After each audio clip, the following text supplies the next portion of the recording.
అందరికీ నమస్తే. వైఎస్ఆర్సీపీ కుటుంబ సభ్యులు, నాయకులు, అభిమానులందరికీ సంక్రాంతి శుభాకాంక్షలు తెలుపుకుంటూ ఈ సందర్భంగా ఒక చిన్న విజ్ఞప్తి. మన వైఎస్ఆర్సీపీ అధినేత, మాజీ ముఖ్యమంత్రి వర్యులు వైఎస్ జగన్మోహన్ రెడ్డి గారు రాష్ట్రాన్ని ఏ విధంగా అభివృద్ధి చేశారో మనం అందరం చూసాం.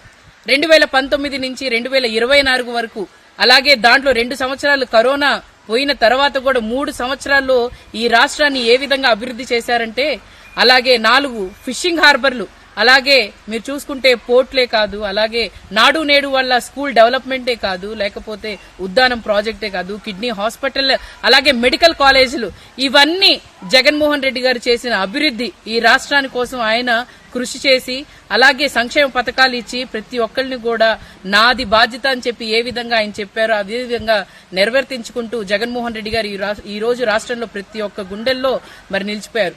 కానీ ఈ 2 సంవత్సరాలు ఈ కూటమి ప్రభుత్వం వచ్చిన తర్వాత, చంద్రబాబు నాయుడు గారు, పవన్ కళ్యాణ్, అలాగే మోడీ వచ్చిన తర్వాత మీరు చూసుకుంటే ఎక్కడ చూసినా బెల్ట్ షాపులు, అలాగే వైన్ షాపులు, అది కూడా స్కూళ్లు, గుళ్ళు పక్కన.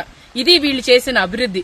అలాగే మీరు చూసుకుంటే ప్రతి నియోజకవర్గంలో కూడా ఎక్కడా కూడా శానిటేషన్ పరంగా గాని, లేకపోతే చక్కగా రోడ్లు ఎక్కడా కూడా అన్ని గుంటల విధంగా ఎక్కడ చూసినా కూడా ఏ విధంగా దాచుకోవటం తప్ప ఎక్కడా కూడా మేము చేశామని చెప్పుకోవటానికి 2 సంవత్సరాల్లో ఈ కూటమి ప్రభుత్వం సిగ్గుచేటుగా చెప్పుకోవడానికి లేదు.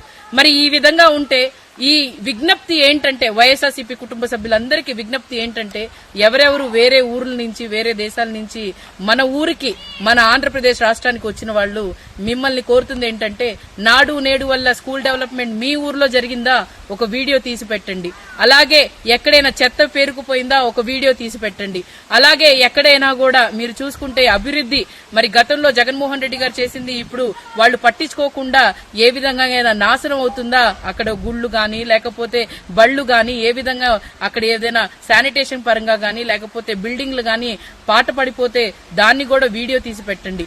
ఈ విధంగా మనం ప్రజలకి తెలియచేయాల్సిన బాధ్యత మన వైఎస్ఆర్సీపీ కుటుంబ సభ్యుల మీద ఉంది. కాబట్టి ప్రతి ఒక్కళ్ళు కూడా ఎక్కడైనా కూడా మీరు చూసుకోండి, ఈ వాట్సాప్ నంబర్ కి మీరు అందరూ కలిసి మరి మీరు చేసిన వీడియోస్ ప్రజల్లోకి వెళ్లాలన్నా, లేకపోతే మనం తెలియచేయాల్సిన బాధ్యత మన అందరి మీద ఉంది. కాబట్టి మనం అందరం కలిసికట్టుగా పనిచేసి జగన్మోహన్ రెడ్డి గారి హయాంలో ఏ విధంగా సంక్షేమం గాని, అభివృద్ధి గాని జరిగిందో ప్రజలకు చూపించాల్సిన బాధ్యత మన అందరి మీద ఉంది. కాబట్టి ప్రతి ఒక్కళ్ళు కూడా ఈ సంక్రాంతి సందర్భంగా మీరు పండగ ఎంత చక్కగా సెలబ్రేట్ చేసుకుంటున్నారో అదే విధంగా ప్రజలకి తెలియచేయాల్సిన బాధ్యత మనందరి మీద ఉంది.